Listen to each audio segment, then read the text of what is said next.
Hello नमस्कार सुप्रभात मेरे शेर शेर न्यू स्टडी पॉइंट टू गौरव सर में आप सभी का हार्दिक स्वागत है।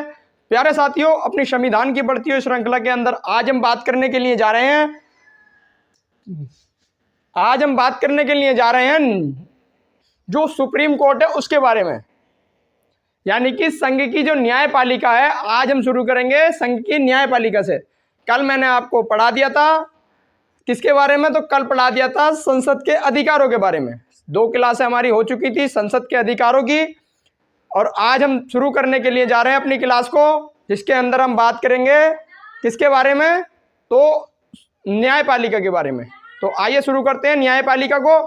तो एक बार वीडियो को शेयर कर दें, और जो भी स्टूडेंट, जो भी मेरा प्यारा भाई बहन अगर चैनल पर नया है तो वो चैनल को सब्सक्राइब कर दे। आइए चलते हैं, देखते हैं आज की क्लास को। आइए साथियों, एक बार शेयर कर दें। उससे पहले देखते हैं एक चार चांद टॉपिक को। चार चांद में हमें कितनी बढ़िया बात बताई है कि इंसान कितना भी परेशान क्यों ना हो, इंसान कितना भी परेशान क्यों ना हो, अगर उसका लक्ष्य तय है तो वह कितनी भी परेशानी वाले काम या असंभव काम को भी बड़ी आसानी तरह से कर लेता है। समझ में आया? नहीं आया? मैं दोबारा बताता हूं। अगर कोई इंसान कितना भी परेशान है, यानी कि वह गरीब है, या उस पर पैसों की कोई समस्या है, या कोई आदमी उसे परेशान कर रहा है, तब क्या होगा? अगर कोई चाहता है कि वह उसे कोई परेशान कर रहा है, तब भी अगर वो अपने लक्ष्य से ना डिगे तो वह आगे बढ़ जाता है, क्योंकि लक्ष्य आपका अगर मजबूत है तो आप मजबूत हैं। तो आइए प्यारे साथियों, चलते हैं अब अपनी क्लास की तरफ और देखते हैं आज के पॉइंटों के बारे में। आप अपना हेडिंग बना सकते हैं संघ की न्यायपालिका। आज हम न्यायपालिका के बारे में बात करेंगे। 2 टॉपिक को हम कंप्लीट कर चुके हैं, एक कार्यपालिका और एक विधायिका। तो मैंने आपको 3 टॉपिक लिखवाए थे शुरू में। जिसने मेरी पहली क्लासें नहीं देखी हैं वो जाकर देख सकता है। पिछली क्लासों से मेरी हर एक क्लास पिछली क्लास से रिलेटिव होती है। तो आज हम शुरू करेंगे आज नए तरीके से। तो आइए देखते हैं न्यायपालिका। तो आप अपना हेडिंग बना लें संघ की। हम पढ़ क्या रहे हैं, तो भाग नंबर 5 हम पढ़ रहे हैं, भाग नंबर 5। और भाग नंबर 5 के में क्या है, संघ और उसका राज्य क्षेत्र।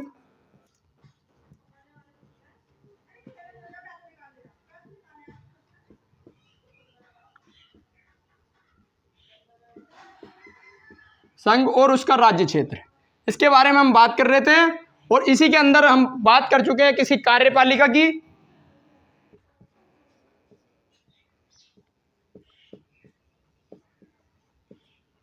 और इसके बाद हमने बात की थी किसकी, विधायिका की। और इसके बाद आता न्यायपालिका। तो आज हम बात करेंगे किसकी, न्यायपालिका की। इन दोनों को मैं आपको कंप्लीट करा चुका हूं। तो न्यायपालिका में आप नोट करते चलेंगे। तो आइए इसे हम नोट कर लेते हैं। आप अपना हेडिंग बना सकते हैं न्यायपालिका, यानी संघ की न्यायपालिका।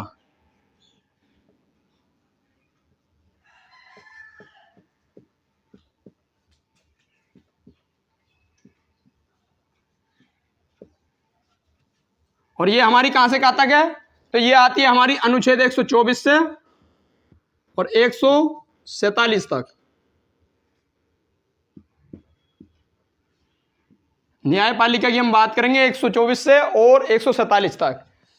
तो आइए प्यारे साथियों, मैंने आपको क्लास का शेड्यूल तैयार कर दिया है। एक बार वीडियो को शेयर कर दें, और जो भी स्टूडेंट, जो भी मेरा प्यारा भाई बहन चैनल पर नया है तो एक बार चैनल को सब्सक्राइब कर दे, जिससे कि मुझे भी मेरा मोटिवेशन भी बढ़ जाए कि हाँ, कुछ जो बच्चा मेरी क्लास देखता है, जो भी मेरा प्यारा भाई बहन क्लास देखता है, वो उसका कोई भी मैं नुकसान नहीं होने दूंगा इस क्लास के अंदर। आप मुझे जो टाइम देते हैं, मैं आपको गारंटी से कहता हूं कि उस टाइम को मैं कभी भी खराब नहीं जाने दूंगा। तो आप एक बार शेयर कर दें और लाइक कर दें। आइए चलते हैं क्लास की तरफ। और अनुच्छेद 124 हमारा क्या कहता है, तो अनुच्छेद 124 कहता है कि भारत की न्यायपालिका को सुधार के लिए भारत में एक न्यायालय होगा, यानी सुप्रीम कोर्ट की व्यवस्था, यानी सुप्रीम कोर्ट की संरचना कहां दी है, तो अनुच्छेद नंबर 124 में। आप नोट करते चलें। मैं बिगर किसी बात के अनुच्छेद लिखवाता चलता हूं। अनुच्छेद 124 कहता है भारत का एक न्यायालय होगा। भारत का एक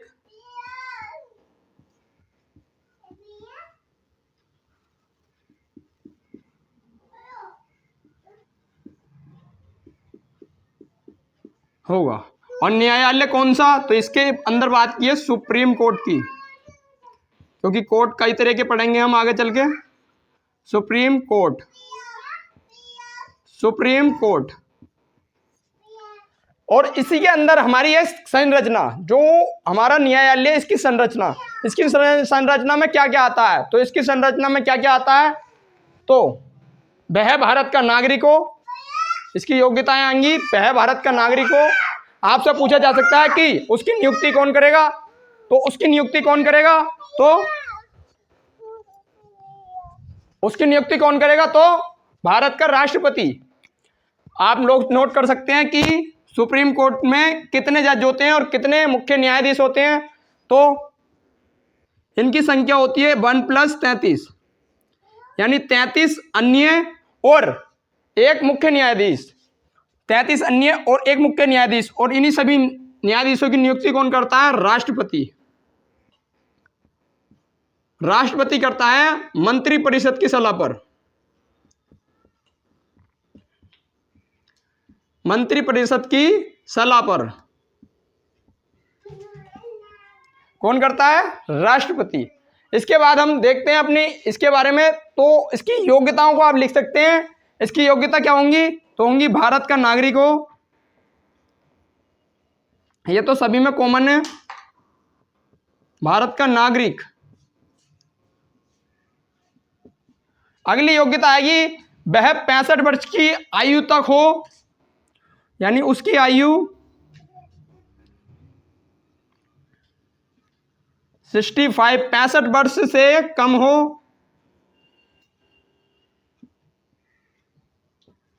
और अगली योग्यता आएगी वह 5 वर्ष तक हाई कोर्ट में जज हो, या इसी के अंदर है या 10 साल से वकालत कर रहा हो।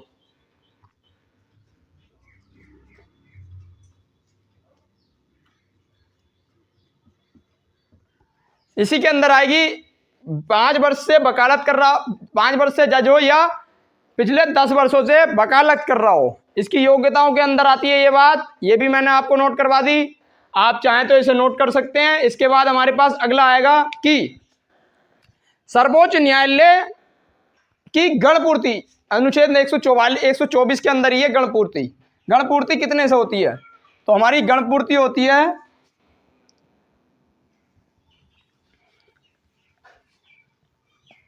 तो गणपूर्ति कितने से होती है? तो सुप्रीम कोर्ट के अंदर तीन जजों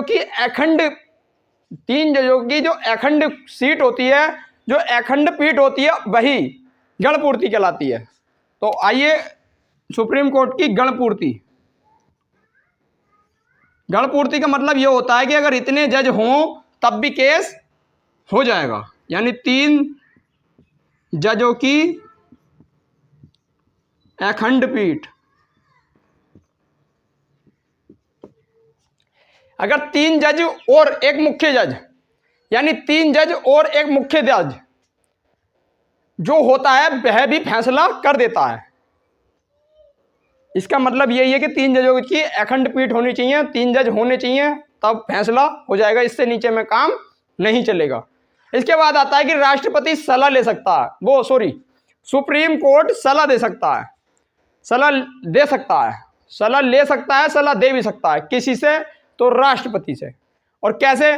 तो राष्ट्रपति सलाह लेगा तब क्या कहोगा?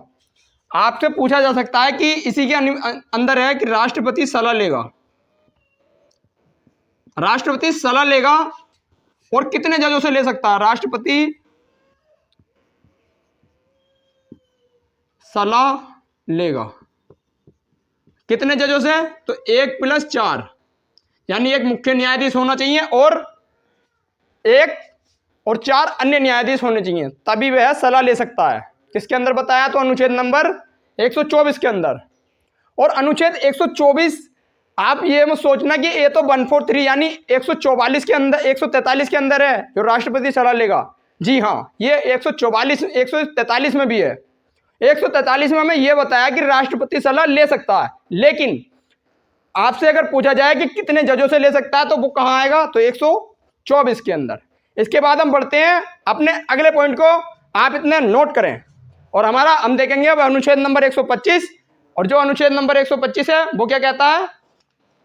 तो अनुच्छेद नंबर 125 कहता है कि नियुक्ति के पश्चात उनके वेतनों में कोई भी बदलाव नहीं किया जाएगा। आप नोट कर लें, अनुच्छेद नंबर 125, 125 यानी 121,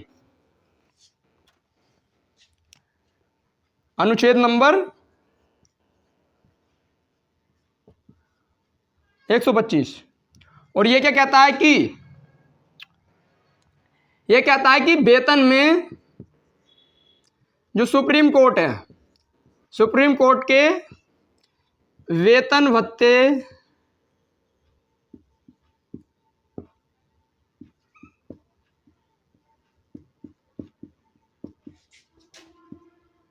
वेतन भत्तों में कमी नहीं की जा सकती।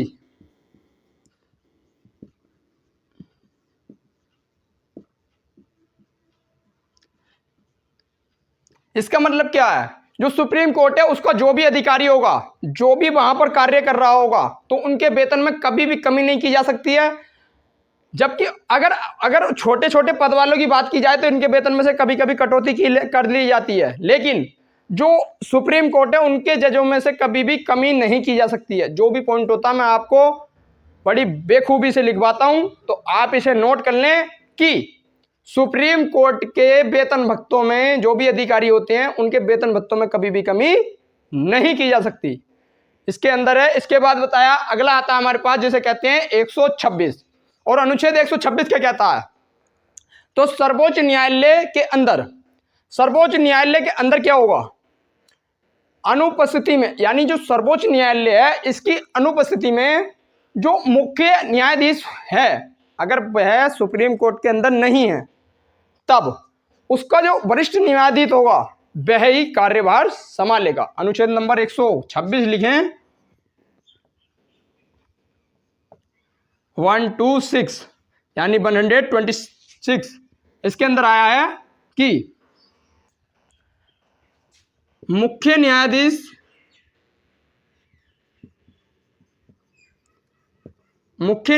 की अनुपस्थिति में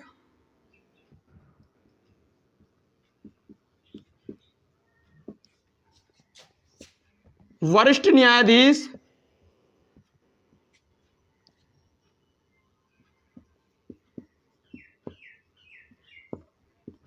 कार्यभार संभालेगा।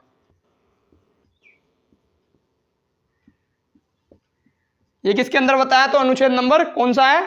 तो 126। इसके बाद हम बढ़ते हैं अपने अगले अनुच्छेद की तरफ जो आता है हमारे पास अनुच्छेद नंबर 127। और अनुच्छेद नंबर 127 हमारे पास क्या कहता है?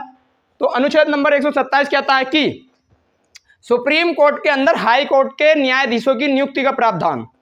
आप नोट कर लें, सुप्रीम कोर्ट के अंदर हाई कोर्ट के न्यायाधीश की नियुक्ति का प्रावधान कहाँ है? अनुच्छेद नंबर 126 के अंदर, सॉरी 127 के अंदर। अनुच्छेद 127 लिख लें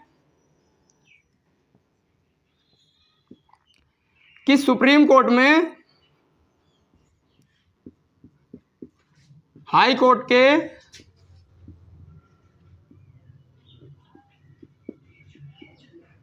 न्यायाधीश की नियुक्ति सुप्रीम कोर्ट के अंदर नियुक्ति की जा सकती है। किसकी? हाई कोर्ट का जो न्यायाधीश है उसकी। इसके बाद हम अपने अगले के बारे में बात करते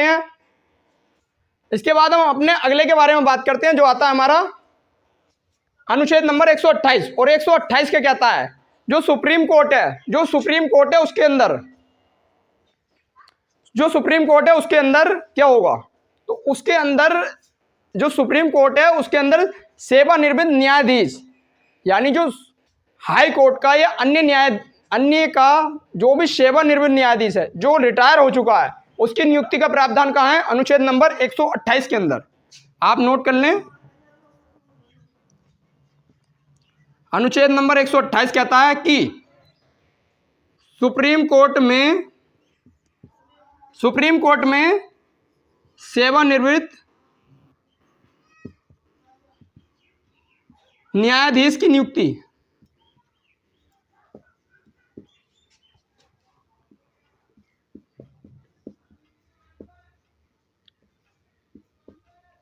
सुप्रीम कोर्ट के अंदर कर सकते हैं। जो रिटायर हो चुका है उसकी नियुक्ति की भी बात की जा सकती है। इसके बाद आता है 129, और 129 हमारा कहता है कि सुप्रीम कोर्ट एक अभिलेख न्यायालय है और उसके हाई कोर्ट का कर्तव्य है कि उसके सभी कार्य को माने। तो इसके अंदर लिखने 129 के अंदर कि सुप्रीम कोर्ट एक अभिलेखनीय न्यायालय है।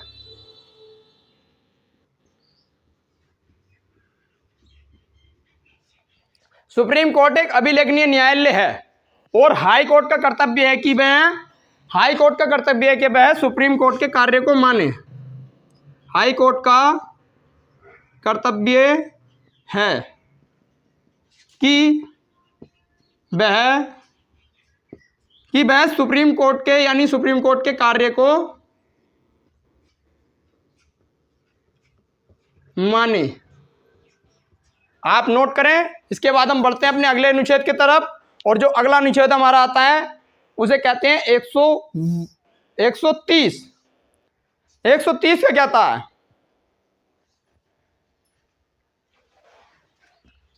आपने नोट कर लिया हो तो मैं मिटा सकता हूं, आप कमेंट बॉक्स में कमेंट कर दें। आइए देखते हैं अपने अगले अनुच्छेद को। आता है 130, और 130 क्या कहता है? तो अनुच्छेद नंबर 130 कहता है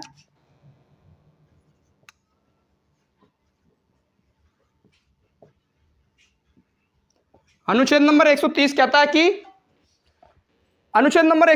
है कि सुप्रीम कोर्ट जो है वो राष्ट्रीय राजधानी क्षेत्र और जो उसका मंत्री परिषद है यानी मंत्रिमंडल के पास होगा। इसके बारे में बताया है कि सुप्रीम कोर्ट सदैव राष्ट्रीय राजधानी क्षेत्र और राष्ट्रपति कार्यालय के समीप होगा। सुप्रीम कोर्ट सदैव राष्ट्रीय राजधानी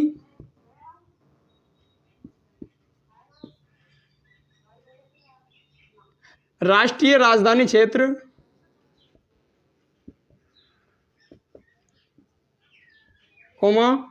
राष्ट्रीय राजधानी क्षेत्र और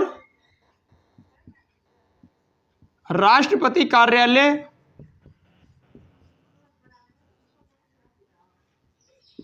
के समीप होगा।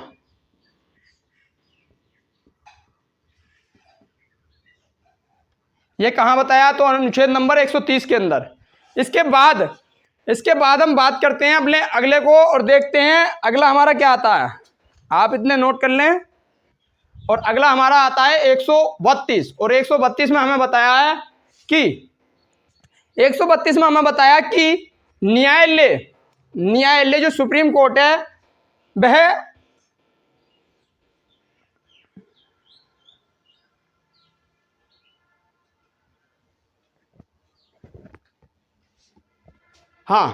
जो सुप्रीम कोर्ट किसी अन्य न्यायालय में चल रहे केस को अपने अंतर्गत कर सकता है, यानी कि उसे अधिकार है कि वह किसी अन्य न्यायालय में चल रहे केस को अपने अंतर्गत कर सकता है। अनुच्छेद नंबर 132 नोट करें।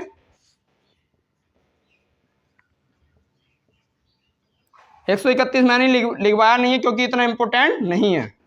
अनुच्छेद नंबर 132 कहता है कि सुप्रीम कोर्ट को अधिकार है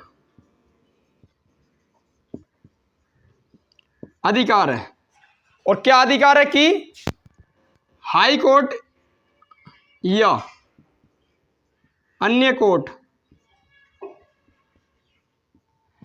कोर्ट में चल रहे मुकाबले को अपने अंतर्गत ले सकता है।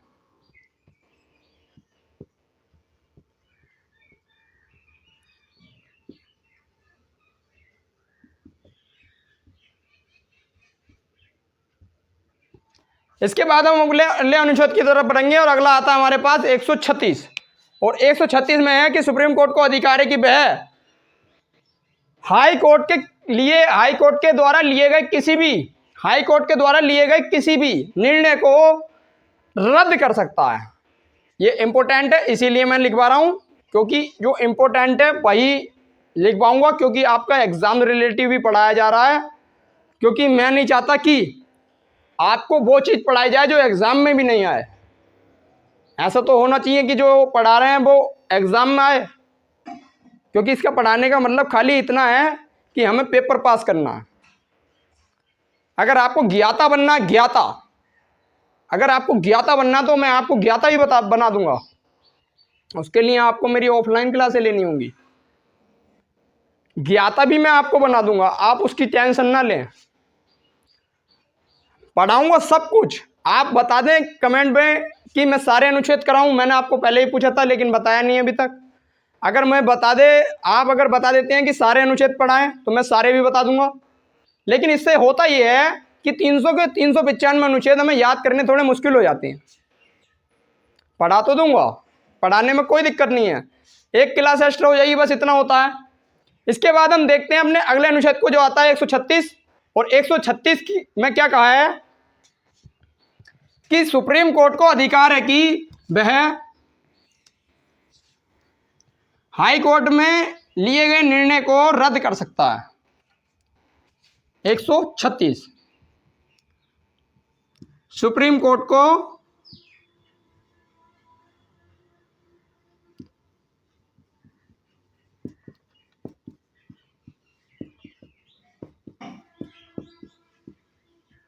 कि वह हाई कोर्ट के निर्णय को, आप थोड़ा इनके अंदर फर्क है, बस इन्हें ध्यान रखें। उसके अंदर क्या था कि किसी न्यायालय में लिए गए निर्णय को रद्द कर सकता है। और इसके अंदर क्या है कि अगर हाई कोर्ट ने कोई निर्णय भी ले लिया उसे भी वह रद्द कर सकता है। उसमें तो अपने अंतर्गत ले सकता है कि मैं केस को देख लूं, केस में क्या है। तो सुप्रीम कोर्ट को अधिकार है कि वह हाई कोर्ट के निर्णय को रद्द कर सकता है।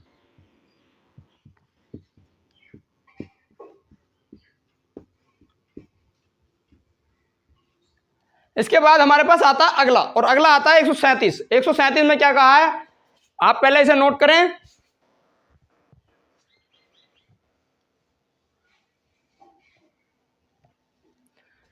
तो सुप्रीम कोर्ट आप जानते हैं कि हमारे भारत में सबसे बड़ा कोर्ट कौन सा माना जाता है, तो सुप्रीम कोर्ट।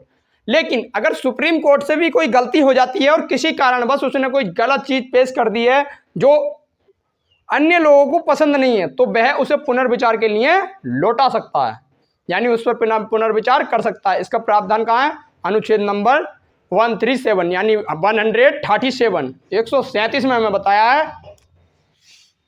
अनुच्छेद नंबर 137 आप नोट करेंगे। अनुच्छेद नंबर 137 कहता है कि सुप्रीम कोर्ट को अधिकार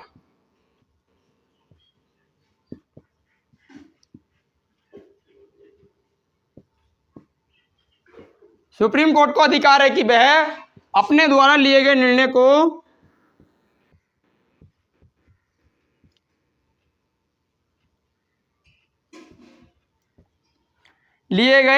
को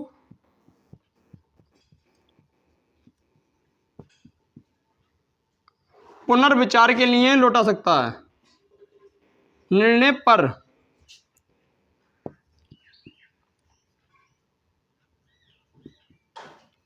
पुनर्विचार कर सकता है।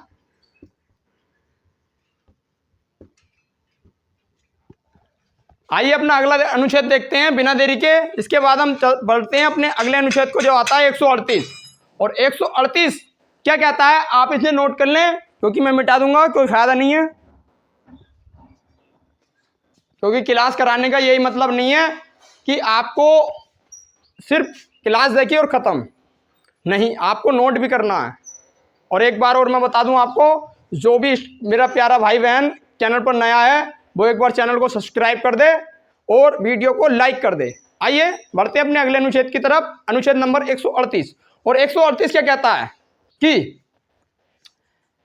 138 कहता है कि सुप्रीम कोर्ट को अधिकार है कि वह हाई कोर्ट में चल रहे कोई भी मामले को अपने अंतर्गत ले सकता है। आइए थोड़ा थोड़ा डिफरेंस है इनमें, आप ध्यान रखें थोड़े थोड़े डिफरेंस को।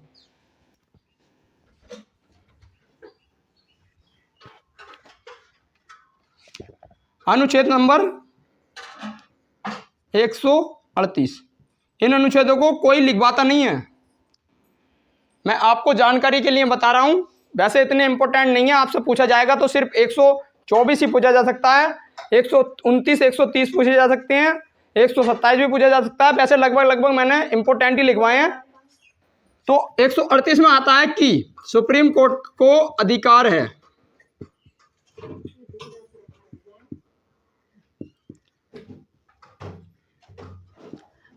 है कि वह हाई कोर्ट में चल रहे मामले को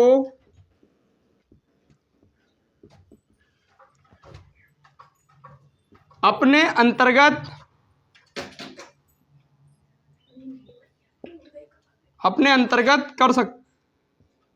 या ले सकता है। यानी सुप्रीम कोर्ट को अधिकार है कि वह हाई कोर्ट के किसी भी निर्णय को तो पिछले वाले अनुच्छेद में था, किसी भी जो मामला हाई कोर्ट में चल रहा है उस पर वह अपना वाचन कर सकता है। कौन? Supreme court. यह अधिकार कहाँ है? 138 के अंदर। इसके बाद हमारे पास आता है 143, और 143 के बारे में मैं आपको अभी बता चुका हूं शुरू में ही, जिसमें है कि जो राष्ट्रपति है, राष्ट्रपति सुप्रीम कोर्ट से सलाह ले सकता है। तो राष्ट्रपति मुख्य न्यायाधीश से सलाह ले सकता है। अनुच्छेद नंबर 143 लिखें, इंपॉर्टेंट ही लिखवा रहा हूं मैं, और इन अनुच्छेदों में से कोई भी क्वेश्चन छूटेगा नहीं। अनुच्छेद नंबर 143 है कि मुख्य न्यायाधीश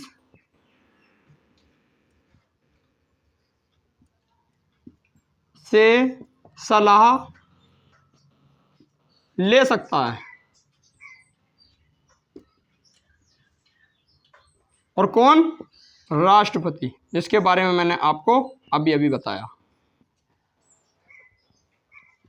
आइए इसके बाद हम देखते हैं अपने अगले अनुच्छेद को, और अगला आता है हमारे पास 146। और 146 में क्या है? तो 146 में है कि आप जल्दी से लिख लें इसे भी, उसके बाद मैं आपको समझाता हूं।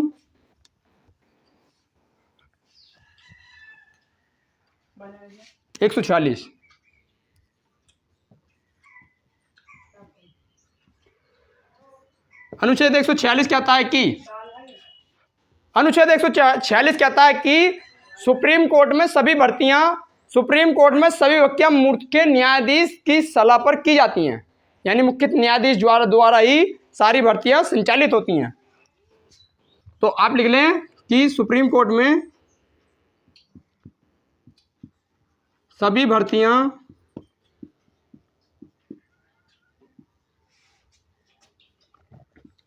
मुख्य न्यायाधीश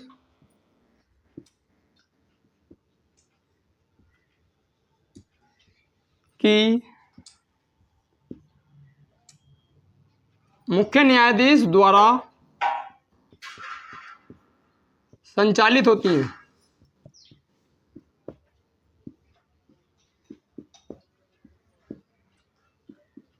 यानी मुख्य न्यायाधीश ही अन्य मंत्रियों की नियुक्ति करता है और वही बताता है कि किस तरह से नियुक्ति की जाएगी। इसके बारे में बताया अनुच्छेद नंबर 146 के अंदर। तो प्यारे साथियों, मैंने जैसे कि आपको बताया कि हमारे पास जो जानकारी आती है वो कहाँ तक आती है? 147 तक। जो 146-47 तक की जानकारी है वो मैंने आपको बता चुका हूँ। तो आज की क्लास हमारी यहीं रुकेगी। तो आपको ये वीडियो पसंद आया हो तो वीडियो को लाइक कर दें, कमेंट करके बताएं कि क्लास कैसी लगी, और सभी को शेयर कर दें। और जो भी स्टूडेंट, जो भी मेरा प्यारा भाई बहन चैनल पर नया है तो एक बार चैनल को सब्सक्राइब कर दे।